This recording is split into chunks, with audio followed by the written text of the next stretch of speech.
You snuck up on me in the bush. Thank you for coming. Greetings. Welcome again to the Watering Hole. I'm Peter Warren, and as per usual, we're going to spend some golden time together around the refreshing, life-giving, life-changing waters of God's words. Thank you for coming. I feel so much better seeing you there. Now, I want to talk today about something that attacks us all. Fear. Fear. False evidence appearing real. Fear. How do we avoid fear when we can? How do we live with it when we can't avoid it? And what can we learn from it? Let's ask these questions today and dig into that. Father, as we prepare now, I pray, Lord, will you please come and reveal truth to us today by your Holy Spirit.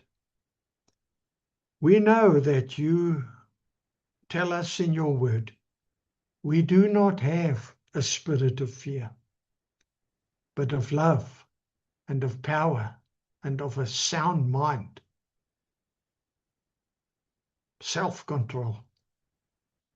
We ask, Lord, that you'd help us today to expose the works of fear aimed at us. Would you nullify them? Would you declare them null and void?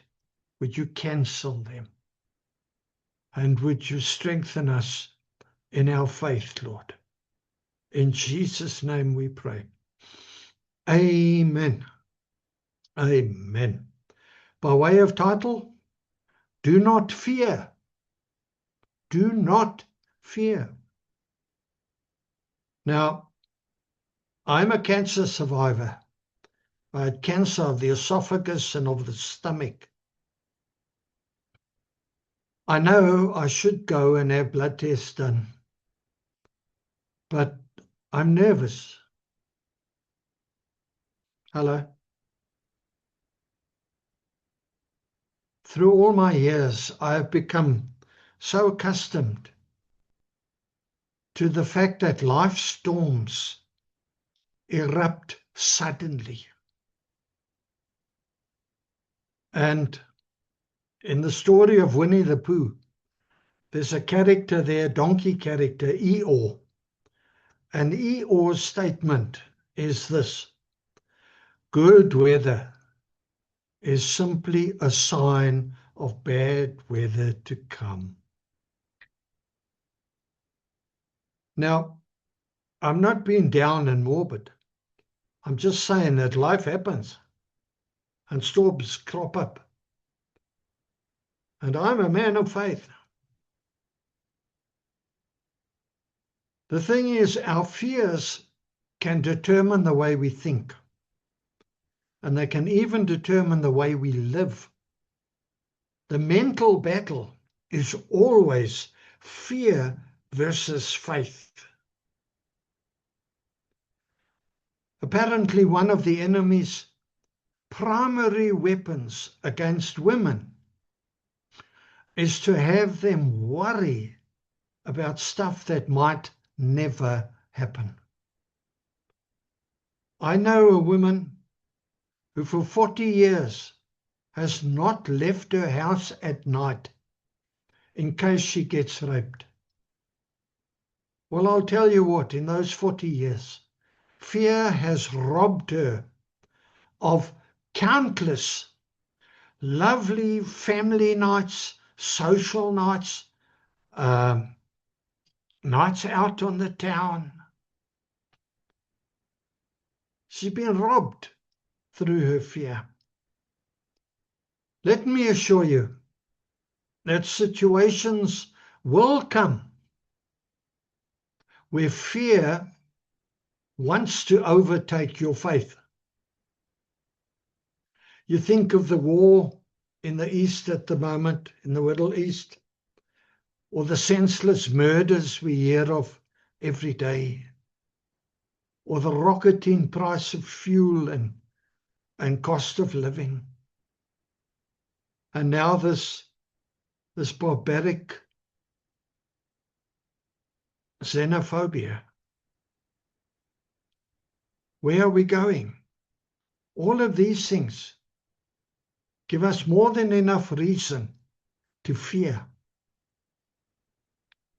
But you see, fears are real and natural. They're sometimes even more real than the very things we fear.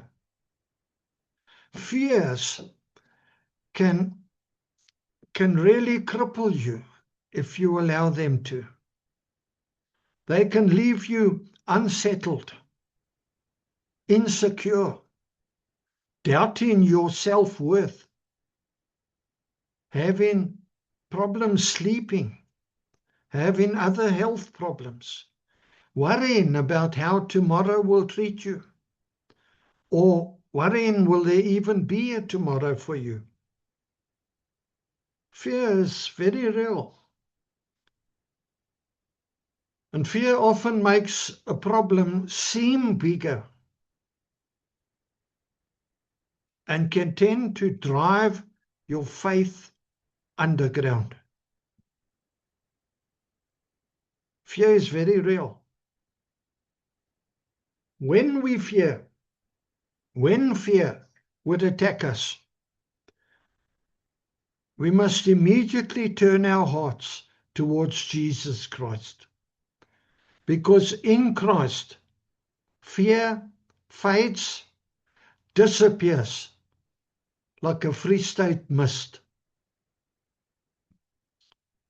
God promises to comfort us in our fear if we turn to Him and seek Him when we are afraid. It's on us. We have the confident assurance that He is with us in every circumstance, through every fire, in every storm. Psalm 46:1, Passion Translation. God, you're such a safe and powerful place to find refuge. You're a proven help in times of trouble, more than enough and always available when I need you. Our God does not sleep. John 14:27, Passion Translation. I leave, this is Jesus speaking, I leave the gift of peace with you, my peace. Not the kind of fragile peace given by the world, but my perfect peace. Don't yield to fear or be troubled in your hearts. That's on us. Instead, be courageous.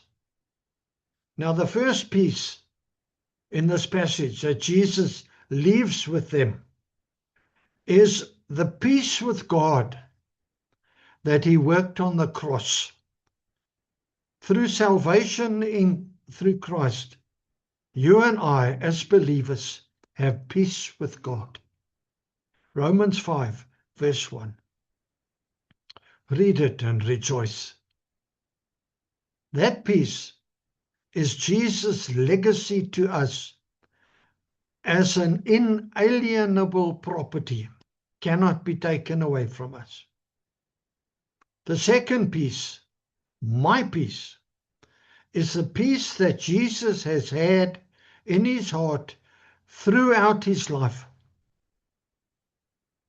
The peace that comes from complete, total, sold out trust in the Father, whatever the circumstances. We can also experience that peace, that same peace, when we go on our way with trust in the Father. Philippians 4 verse 7. The peace of God will govern your heart and your mind. Now the word tells us that God has not given us a spirit of fear, but of power, of love, and of a sound mind. 2 Timothy 1 verse 7. And this tells us that we must not allow fear to take hold, because God is with us. That, my friend, is on us. Storms come, fears come, but it's on us. Deuteronomy 31:6 in the ISV. Be strong and courageous. Don't fear or tremble before them, because the Lord your God will be the one who keeps on walking with you. He won't leave you nor abandon you. You see, nothing can befall you that hasn't come first past God and been stamped okay by Him. Nothing. Even when the situation turns to the very worst. Like Jairus in the Bible, his daughter died. Jesus says this in Luke 8:50. Fear not. Believe only, and she shall be made whole. We're back to Wigglesworth's favorite scripture. All things are possible if you only believe. Believe what? That for God, nothing is impossible. And where is He? He's right with you. He will never leave you. Come on. Come on. You can do it. Now, fear can be good if it teaches us about courage. Joshua couldn't have fully understood courage if he hadn't experienced fear. Fear gave him a courageous character and taught him to rely on and to fully trust God. Joshua 1 verse 9 in the NET. Be strong and brave. Don't be afraid and don't panic. For I, the Lord your God, am with you in all you do. Isaiah 41:10, worth reading. God says, don't be overwhelmed. You see, overwhelmed is when things tend to get too much for you. God says, don't do that. I will buttress you with my righteous right hand. I will hold you up against the storm winds. You see, our problem is not just fear.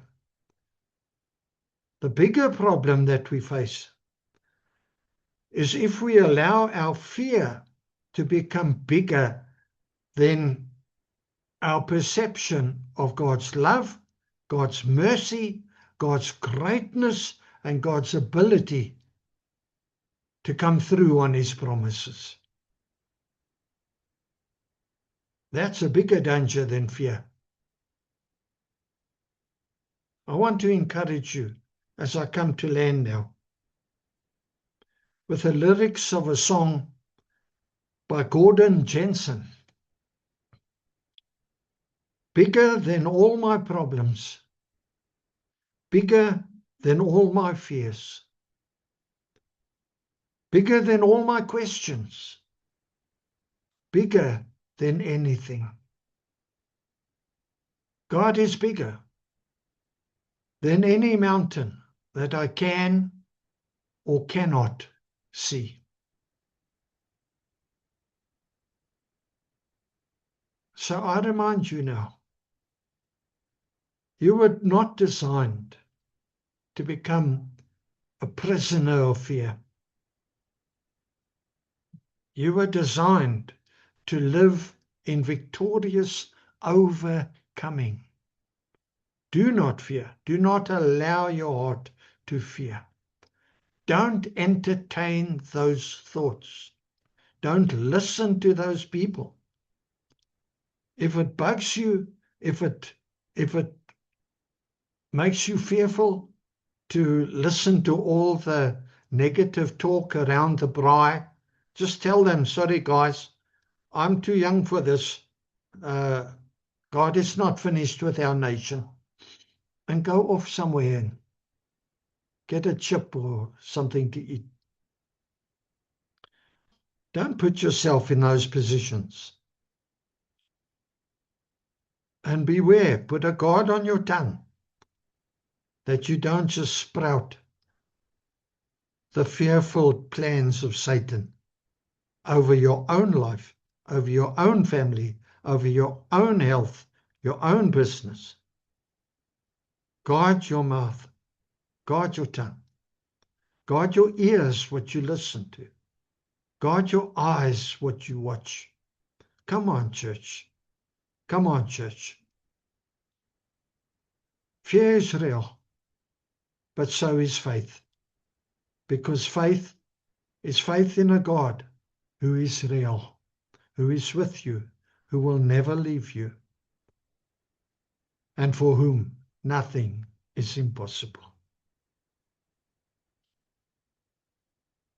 Maybe you need to do some corrective in-flight adjustments as we pray today. Do you believe God can change your life in one prayer time? I do. Maybe you need to make a life-changing decision today, right here, right now. Invite the Lord into your situation, into your prison, into your circumstances. Ask Him to help you get out. And more than anything, thank Him for what He is still going to do. If you don't know Jesus as your Savior, I don't know how you live with all these fearful times in a fearful, vicious world. But Jesus is the Prince of Peace. And as I said earlier, He will give you His peace. A peace knowing that you are in right standing with Father God. And a peace that God is with you in every circumstance. Maybe you need to ask Jesus, if He is real, to reveal Himself to you in a way that you will know and understand that He is real. And today, this very day, is the day you need to be saved. Go and see a pastor. Do not delay. Do not delay. Don't fear coming to Christ. It is the most important, most effective, most life-changing, wonderful, powerful decision you can ever make. And it affects not only this life, but all eternity ahead. Let's just pray. Father, I pray that you'll help those who need to receive you. Please reveal yourself to them. And for all of us, Lord, we do not have a spirit of fear. We thank you that you have told us that it's on us to guard our hearts, to not become fearful, to not allow fear to grab a foothold. We ask, Father, would you show us perhaps where we are guilty of allowing that, listening to the wrong stuff, watching the wrong stuff, thinking, speaking the wrong stuff. Father, in Jesus' name, I repent of speaking any of the plans of the enemy.